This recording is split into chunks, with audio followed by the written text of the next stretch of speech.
Hey, it's Greg here with MaritimeGardening.com, and I'm about to pick my first winter carrots of the year. So every fall I harvest a good number of the carrots that are in one of these beds, all the ones from the sort of outer perimeter. Every one that's growing within 6 inches or so of the outer edge, because that part of the bed usually freezes in the winter where I live. And just for reference sake, I'm in zone 6A. It can get as cold as minus 20 here in the winter, minus 20 Celsius. But typically the winter temperatures, minus 5, minus 10, that sort of thing, that's more typical. And of course this year all the rules are out of the book. It's just unbelievably warm and totally not normal. In fact, the ground isn't frozen anywhere in my garden in middle of January, late January, middle of January. I've never seen that in my life. Normally by this time of year, the ground's frozen everywhere, right? I mean, the camera right now is attached to a stick. I just pushed it into the ground like that. So, I mean, yeah, the top couple inches might be frozen, but normally this time of year, it's frozen. The ground is just ice. So anyway, I thought I would show you, these are the carrots I picked in, I don't know, November, December, just before I thought the ground was gonna freeze up. These have been in my downstairs refrigerator, and they look the way you'd expect a stored carrot to look. I just put them in a cardboard box. I put a layer of carrots, a layer of cardboard, layer of carrots, layer of cardboard, close it up. And that, for the most part, preserves them pretty good. I mean, this one here, it's a nice carrot, right? It's perfectly well preserved. It's still, let me just peel off a little bit here. It's not rubbery yet. Still got a snap, right? So, that works. But for contrast, I want to pick some out of the ground here and just show you how fresh and how nice they look, right? That's the advantage of being able to do this as well, right? And I recognize that not everyone can do this because it might just be too cold where you are to just, what these domes do is they don't always, depending on how cold it is, they don't always prevent the soil from freezing. But what they do prevent it from doing is getting so frozen that it can't get the carrots out. At the very worst, in all the years I've been doing this, maybe the first couple inches of the ground freezes. And so when I have to harvest them, I'll have something like this. And I'll just, break up the ground using some sort of chisel-y type thing, some sort of hammery type thing, very old school.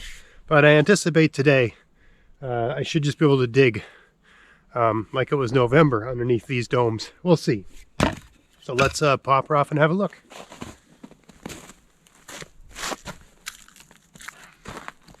Just brought one glove here so I could have one hand that gets in the cold stuff. It seems a bit frozen. There we go.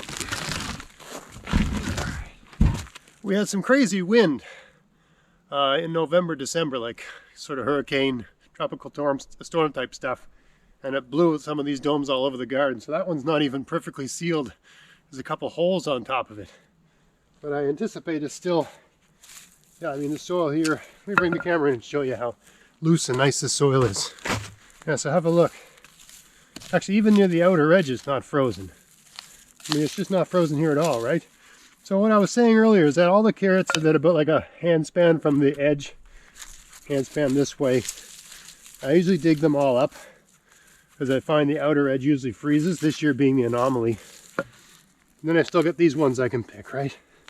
So these are, fresh, beautiful, fresh carrot, right? As fresh as you could get. Right, so this is a great way to preserve them because you can just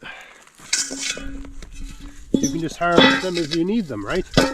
So I'm out here today. I'm going to take a whole row so I don't have to come out here.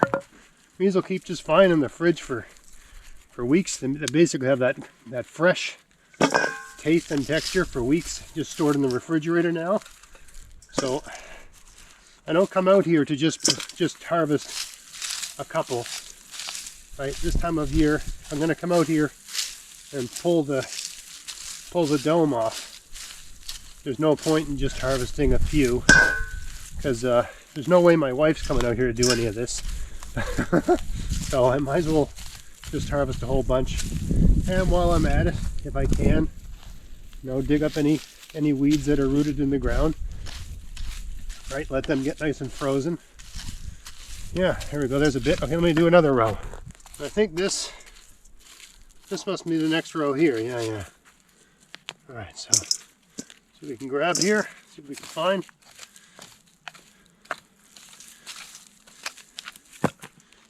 There we go.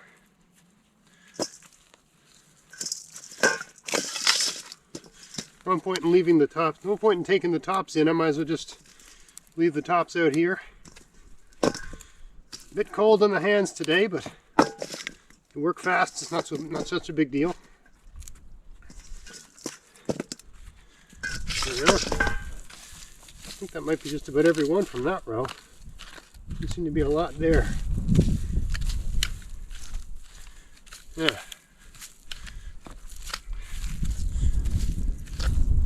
All right, let's do another row.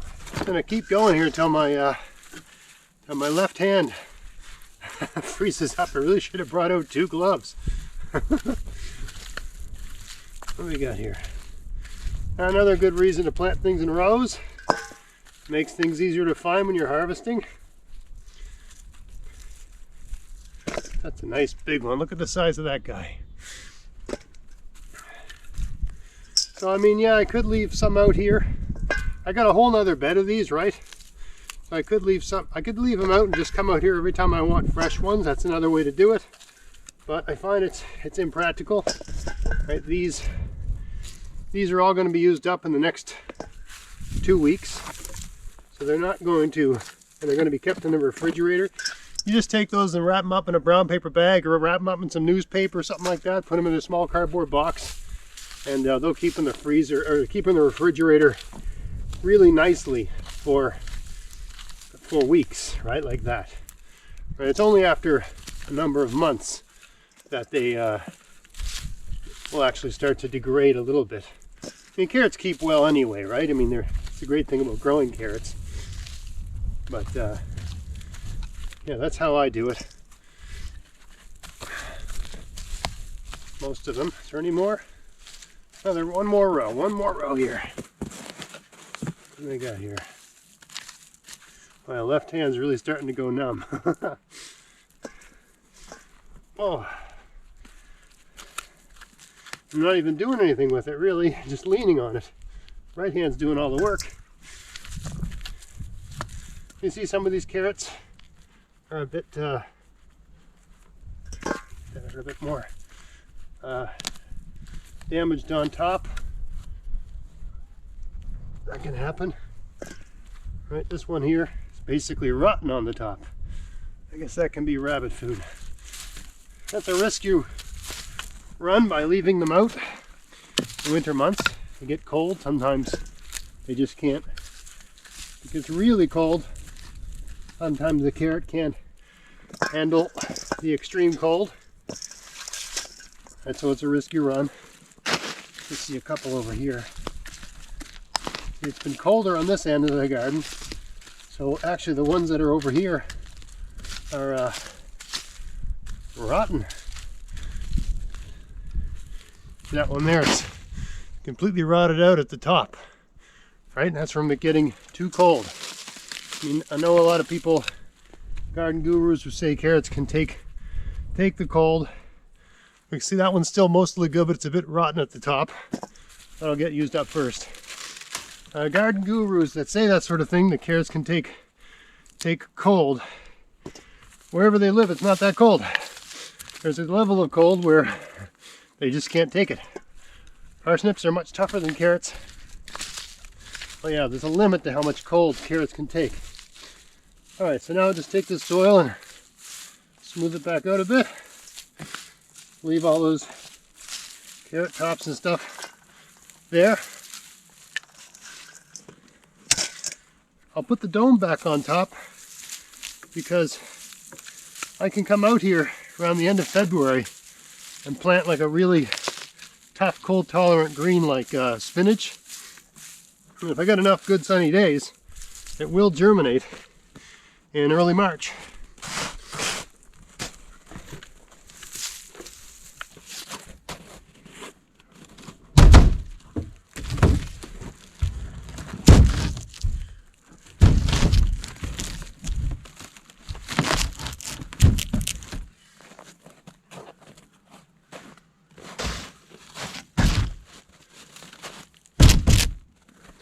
All right, so there we go. I got some nice fresh carrots. That'll carry me over for the next couple weeks. I got the garden covered back up, all ready. For the days are getting longer every single day. Assuming we get some decent sun, I should be able to put some, hardy greens in here like spinach. End of February, early March, that sort of thing. Get enough warm days. If I'm lucky enough and get enough sun under this dome, they will germinate and get an early start. So yeah, I just wanted to show you that. I've done videos on this before, but just coming at it from a slightly different angle. A lot of people harvest all their carrots and store them all, and that works.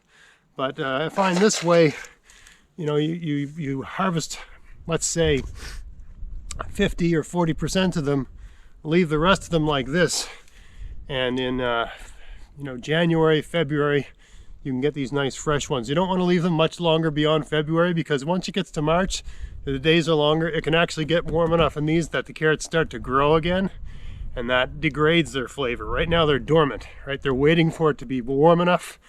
Carrots are biennial, right? They grow a root in the first year, then they grow these big flowers in the second year.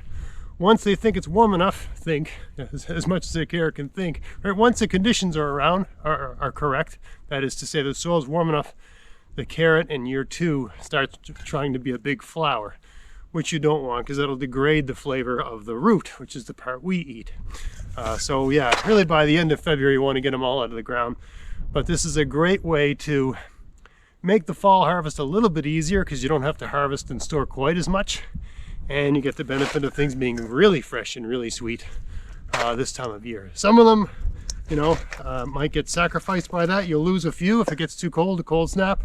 You can get cold enough that you can get sort of rot or whatever in some of them.